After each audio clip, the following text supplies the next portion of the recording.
In our laboratories today, we live in an atmosphere dim with the flying fragments of exploding atoms.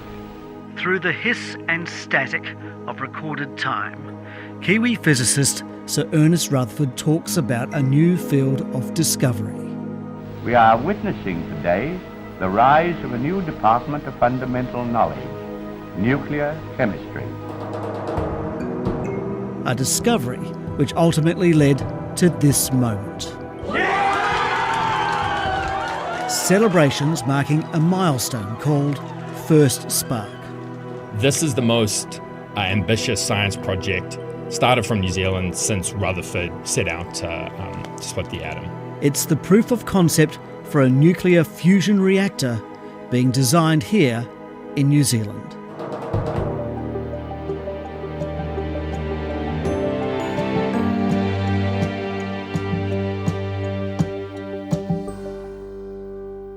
Welcome to the NBR Podcast.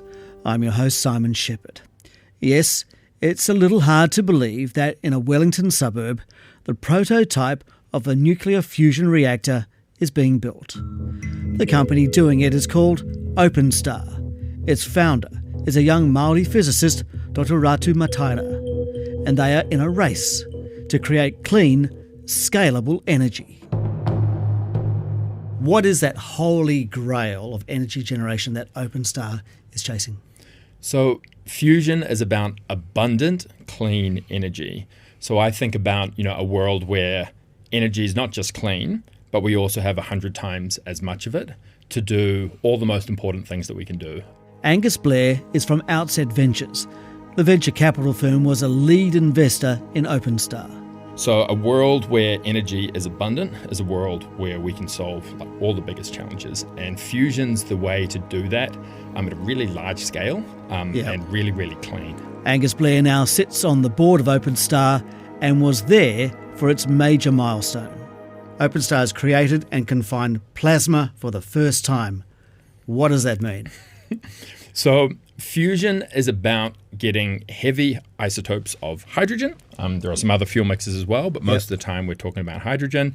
And when we fuse the nuclei of those atoms together, energy is released, and we capture that energy and turn that into power. First plasma is the first time that we've shown that the means by which we will do that is sort of technically viable in this configuration. So we can go into a heap of details about the magnet and about why the levitated dipole is, one of the best candidates. Yeah, this is all about the levitated dipole, isn't it? I mean, we won't go into that, but I understand that the levitated dipole is different to what other people are chasing with fusion, isn't it? One way to think about it, the most simple way economically is that we have a very expensive, very powerful magnet in the middle of our system that confines a plasma outside it, the same way that the Earth confines a plasma when you see the northern lights or the southern lights. That's a plasma in our atmosphere, and we're a big dipole magnet. So it's the same. It's like Earth physics plus sun physics gets you kind of the configuration that I love it. Earth physics plus sun physics. That's right. Fantastic. So we've everyone in New Zealand these days has seen the Southern Lights because we've had such great shows earlier this year, and so everyone kind of gets that. So that's a dipole magnetic field combining a plasma as well. We're doing the same thing, except ours is a donut, and so instead of hitting the ionosphere and creating pretty lights for us, the highest energy ions actually pass through the center. Right, and so the idea is to create this super hot cloud of ionized gas, isn't it? And it's so hot that it can fuse. Yes. And when you get that right and at the right scale, which is significantly bigger than we're operating today, you get more energy out than in. And so people will say, look, we've been doing fusion for a long time, and it's true, we've been doing it for over 50 years, but it always costs us more energy to create those reactions than we're able to extract. Yeah. And in the tokamak world, which is kind of the traditional way of doing this. Tokamak. So tokamaks, you've already imagined a floating donut surrounded by plasma. Donut, Now just do the opposite. We've got a donut of plasma surrounded by really large magnets. Okay. And that's a tokamak, and that's what we've built quite a lot of. There's a really large one being built in France called ITER, and that's lots of governments have invested in that. And then the most well-funded private company, Commonwealth Fusion Systems, is also working on a tokamak. Right. And they're based and in so the you're US. chasing a different route. Yes. A different technology. Okay. Now, you have called this the first spark. Mm-hmm. Why do you call it the first spark? And how significant is that first spark? So what Radu and the team at OpenStar have done is that they've shown that their new power system, which is this key enabling technology, is the reason why this couldn't happen anywhere else in the world. So one of these systems has been built before. There's actually two that's been built. There's one that was at MIT, sort of project between 98 and 2014, and there's one still operating in Japan today. And so what we've done today is we've rebuilt what MIT produced. It was called the levitated dipole experiment, but we've built it using a different kind of magnet technology with a key enabling piece, that secret sauce from New Zealand that Ratu is one of the co-inventors of. It comes out of Robinson Research, which is part of Wellington University. And we've applied that to this specific application, and we've shown that that works. And now that they've shown that, it means, great, let's build a large one and let's push the performance of this plasma up to get us closer to this more energy out than in equation that we need to get to. That's the explanation, but you can't beat this. The sheer elation at OpenStar HQ when first spark was achieved, when they created plasma. So that is the goal, more energy out than used to create this plasma, right? Yes. Yeah. Okay. When somebody hears that plasma has been produced by a fusion lab in Wellington, they're going to say, hang on a sec, is this safe? I actually think that one of the most pleasant surprises in the last year has been that Kiwis really get the difference between fusion and fission. The fundamental concerns for people is there a nuclear weapons proliferation risk? Mm-hmm. Is there a meltdown risk? Yes. And is there a waste problem? And those are the three main differences between fusion and fission, is that fusion doesn't have any of these problems. And so you don't end up with a nuclear waste stream. In fact, these systems can be used as one of the only ways to destroy nuclear waste. If you wanted to take fission waste, this would be a machine that could do that. Destroy it, okay. Yep. They don't have a meltdown risk. Fusion is so challenging that if all of the power systems turn off, the plasma just goes away, right? And so you're not trying to contain a reaction the same way that you are in nuclear fission, so there's no challenge there. And then a nuclear fission program can't be used to instantiate a weapons program. It's not an enrichment scheme. Right. And so if you give a country that doesn't have a nuclear weapons program a fusion plant, you're not enabling the proliferation of nuclear weapons. And do you think that Kiwis are understanding this now? Yeah, I think we would have had picketers much earlier than this if we had. Yeah. And the reception that we've got has just been fantastic, and people are excited about doing things that most countries would deem impossible, just like us getting to space, right? Yep. So let's do it again. Angus Blair is benchmarking OpenStar's achievement with this.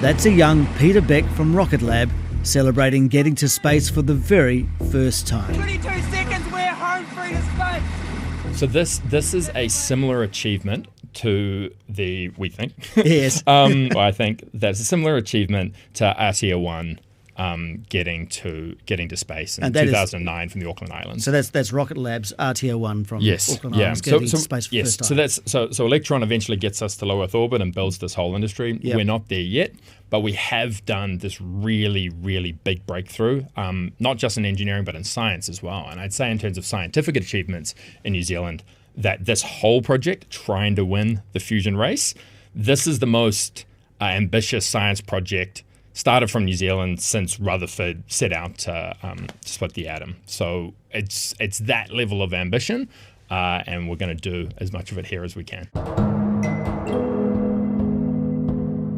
You would imagine that putting money into a fusion energy startup is not a common investing decision, and true, it isn't. But there is actually another Kiwi venture capital fund involved in the race for fusion.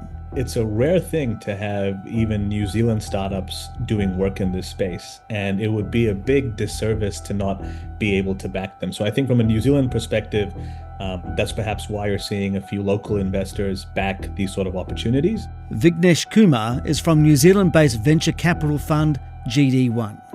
Like Angus Blair, who flew out straight after our interview, Vignesh is also on planes chasing deals and meetings. We caught up with him in Singapore.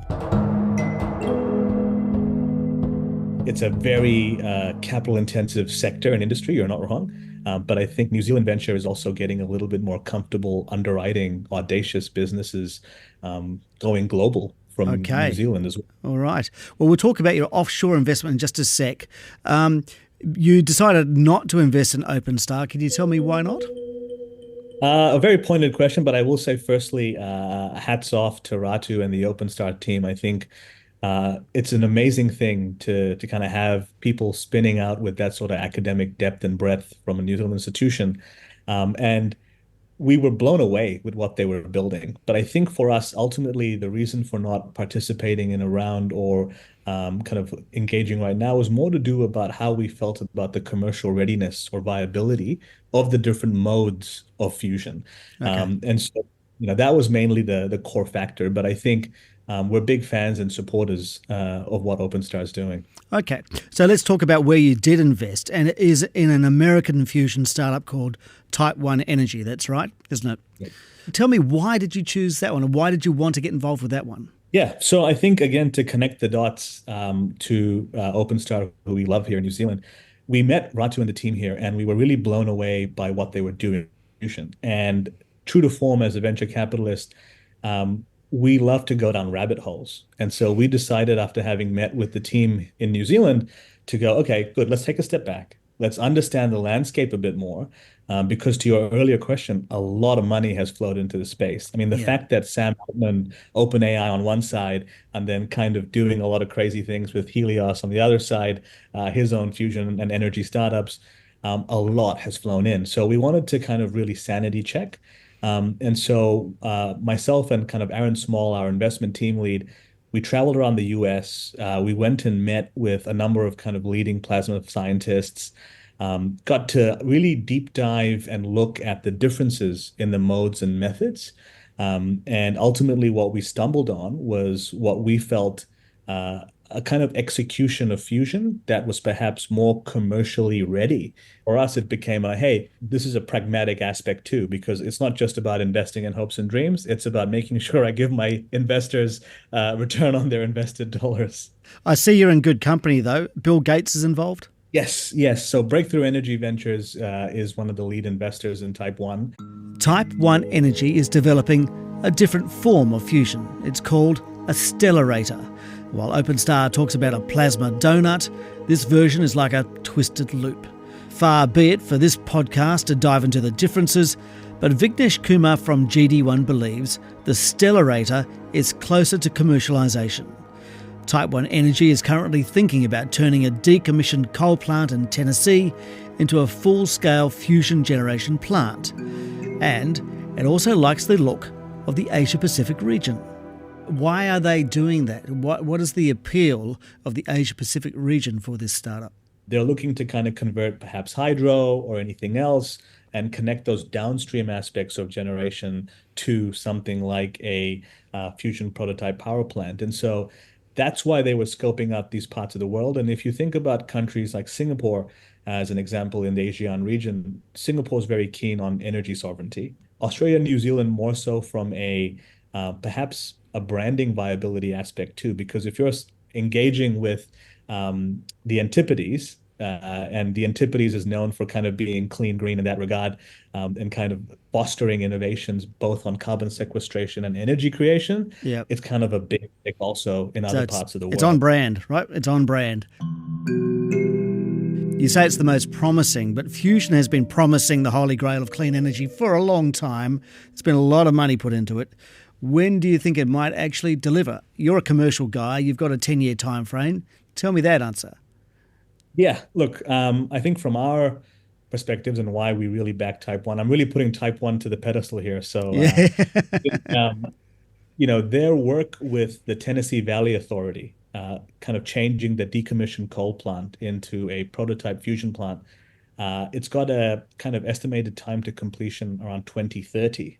And so when you think about that horizon, that's still within the next 6 odd years. I'd posit probably 5, it's still within the lifetime of our fund. Even if you don't turn it on, at least having the path to executing and building out that infrastructure is a big tick in a value inflection curve. Okay. All right. So 2030? That's probably the expectation, but I think the type 1 guy's going to be like, Vignesh, why did you mention our date? Hey, it is what it is. There you go. Okay. Well, we'll come back in 2030 and hold you to that personally. I guess finally, is this, the race is on, isn't it? The fusion race is on, it seems to be now. Yeah, fusion race is definitely on. I think it was kind of an interesting period where you had a boom kind of coinciding probably late 22, 23, and then you had a little bit of a quieting period because obviously cash was getting more expensive and people were like, this just makes sense. But then you have seen Google and others wanting to kind of pledge to use higher energy dense either fusion or other kind of new alternative energy creation methods to power their data centers.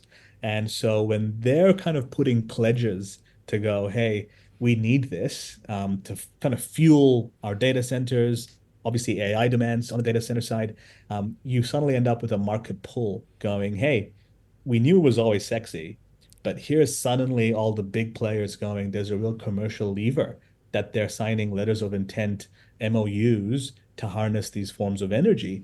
And then it's kind of renewed interest. And the beauty of this segment and sector, it is very much kind of the venture capitalist's perfect dream. It's kind of that big hit. But the point is, even if you're first, second, third, fourth, even if you're 12th to market, it'll still be a phenomenal outcome, right? And I think, yes, it's a commercial value, but outcome also in terms of energy creation and decoupling us from kind of that rat race of how do we build towards transition to net zero. So I think it's kind of a seductive proposition, both as an investor, but also as kind of what can you do to help us move forward as a society. Let's get back home and back to OpenStar's first spark. The question for the startup is, where to now? We've seen amazing things developed in New Zealand. Then we see them, say, go offshore because they have to chase the capital to do it. Does OpenStar have to chase overseas capital to go to the next level? We absolutely have to chase overseas capital in order to get the amount of capital that we need and the talent and capability that we need to ultimately build this organization in New Zealand. I think capital is less worried about the businesses needing to move entirely. Yep. The best investors in the world want the company to be where it can thrive, and New Zealand has this depth of capability and superconductivity, in particular, that's essential to this company's success. And so I don't think any of the smart money is going to be trying to get the business out of New Zealand. Having said that, we have to build some really big machines, and those machines need to go on facilities. They're facilities that don't exist in New Zealand yet, and there are a lot of great collaborators that we will need to work with around the world. And so we're not entirely sure how it will play out, but it does get expensive. How expensive? I don't think anyone will get to a grid asset raising less than $500 million in total. There's already companies that don't have plasma that have raised, over $2 billion US. What I can say is that this way that we're making it, levitated dipoles, are significantly cheaper than many of the alternatives, right? Including the number one candidates, so Stellarators and Tokamaks, and so we're in a really good place for being able to get the capital that we need in order to make this possible.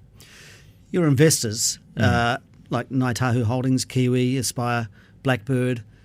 So Icehouse Ventures and Icehouse Outset Ventures, and of course Outset are you are the original seed and lead investors.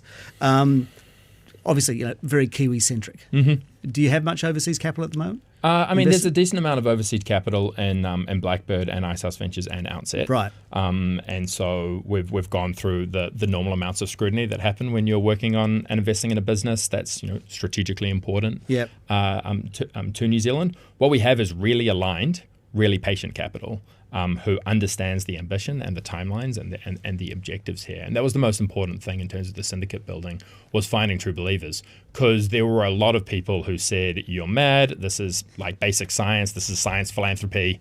Science philanthropy, right. Yeah, whereas I think what they'll see when they see Spark is the same thing that we see, which is the most ambitious scientific project in New Zealand in nearly 100 years. Look, it's heady stuff. It's hard for people to comprehend. I just wonder, I mean, you referenced Sir Ernest Rutherford before. What would he think? I don't know enough of his biography. I'm not sure that he would have thought that fusion was even something that we could pursue from a humanities point of view. But I mean, like any scientist, he would be enamored with the fundamentals that are happening here today. He would be working his ass off in one of these labs to try and help us do it faster, right? As I think all plasma physicists around the world aspire to. So finally, could we say that, a star has been born in Wellington? Yeah, at the beginnings of a star, we're getting there. It was I think the heat on these first experiments would be something like the surface of the sun. Eventually, we're going to get to hotter than the core of the sun in order to make this happen. Good fusion starts to happen, around 100 million degrees. So 100 million. Yeah, so that's what you're looking for. That's what we're looking for. Yeah. So it'll take some time. It'll take a bigger machine, more powerful magnets, more innovation coming out of Wellington. But we think we had a really good shot at getting there. And that wraps up this episode of the NBR Podcast. Links to audio used are in the description. Thanks to content producer Joseph Hisayasu and creative director Michael Higmott. For early access to new episodes, subscribe at nbr.co.nz. Up next, can AI really help your business? I'm Simon Shepherd. We'll catch you then.